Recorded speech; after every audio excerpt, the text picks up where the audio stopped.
Why are a lot of spiritual people, spiritual teachers, attractive physically? Why do a lot of spiritual teachers and mentors and people who look like they've walked on this spiritual journey for a while, or even if they're young and they haven't necessarily walked this journey for a while, why do they appear to have this glow about them? Let's talk about it. So, one thing that I've noticed, and it was a concept that was first brought to me through my time in the Marine Corps. Um, we called it the whole person concept, where, for in terms of the Marines, it was that the Corps didn't just want to develop you as a Marine; they wanted to develop your entire person. Wanted you to be a good man or woman, a good family member, um, loyal to your God, your faith, whatever, whoever it is that you pray to. Of course, have loyalty to your country, be of service to your country, and then be a good Marine. It was a whole person concept that involved not only the things that you do on a day to day in your normal job as a Marine, but the things that you do when you're off the clock. How are you taking care of your body? What are you eating? How are you treating your family? When you're out in town, how are you being upholding the standards? The whole person concept reminded you that in order to be the best you in one area of your life, you needed to be cognizant of what was going on in all areas of your life. Because how you do one thing is how you do everything. Now, when it comes to spiritual gurus, spiritual teachers, or gurus is a word that I don't really like to use, but spiritual teachers, spiritual leaders, people who are shining their light brightly and are acting as a beacon for other people to see.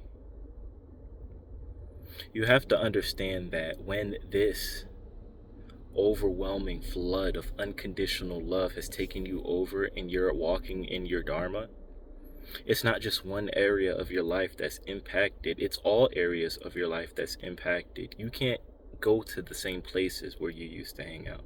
You can't operate around people who are in a certain energy or vibrating at a certain level that you used to. You can't eat the same low vibrational foods that you used to, and when you do, you feel sick.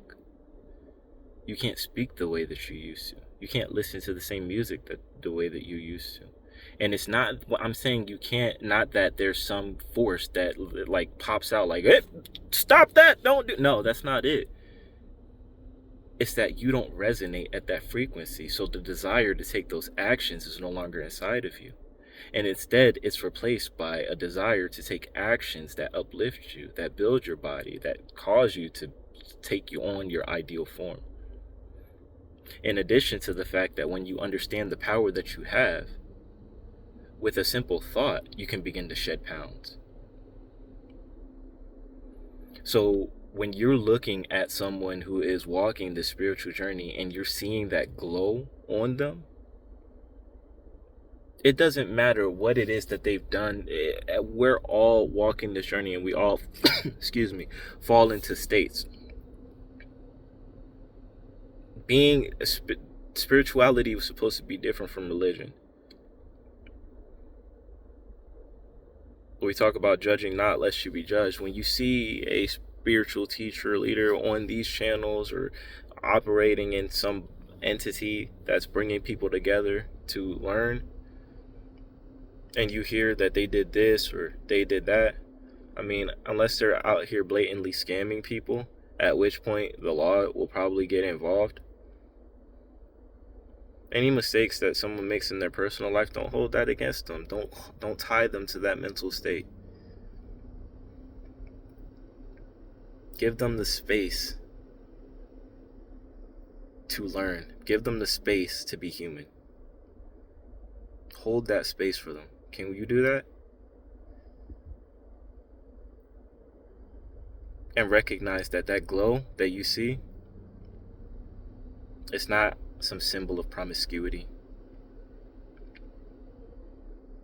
It's not that they're egotistical and just completely self-centered, focus on their appearance, alone. It's not that.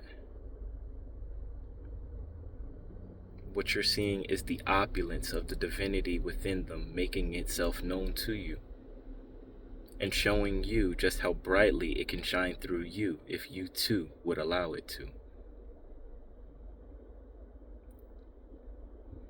Each of us has the ability to shine just as bright as the next one. My way of shining may not be your way of shining. So if you see me and you choose to be envious of me, all you're doing is sinking to a lower vibration rather than finding out what this glow looks like for you.